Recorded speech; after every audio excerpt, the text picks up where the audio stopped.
Wàhálà sàlámù tó lára kàtó. Ẹja kí lórúkọ yín sà? Èwo lẹ fẹ́ kí n dáhùn òyìnbó ni àbí? Okay. Shaykh Muhammadu Jamiu Ajadi Sanusi, popularly known as Ami Olohun.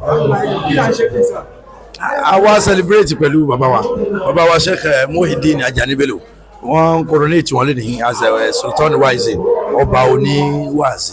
So bàbá tó bẹ̀ bàbá jù bẹ́ẹ̀ lọ. Ohun táwa wọ́ọ̀dù táwa rí pa lè fi qualify láti celebrate wọn ni wọ́n fi sọ pé Sultoonul Waa'seen. A mọ̀ wípé ohun tọ́lọ́run fẹ́ fún wọn lọ́dọ̀ ẹ̀ ó ju ohun táwa fún wọn lọ. Alhamdulilayi rabbil alamin. Ìmọ̀ràn wọlé wá ní fún àwọn àfa oníwàásí àtàwọn ọ̀dọ́ tá à ń bọ̀ lọ́nà, ìmọ̀ràn wọlé ní fún wọn nípa bàbá wa. Ṣé àwọn alákọ̀ọ́lẹ̀ kan wọ́n ní wàláhì máa nùgùlà ìsáàmù dáhàtú sọ́ọ̀lẹ̀hì, wọ́n ní wàláhì ó lè ní problem, ó lè tẹ̀rì ìsáàmù dáhàtú sọ́ọ̀lẹ̀hì tó bá ti ń yin àwọn tọ́lọ́wọ́n bá yìn tán ṣe dáadáa.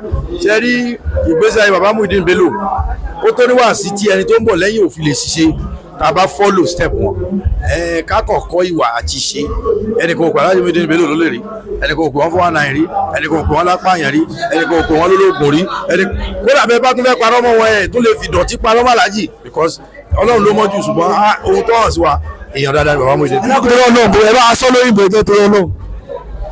Okay, my name is Shaykh Muhammadu Jamiu Ajadi Sanusi, popularly known as Ami Olohun.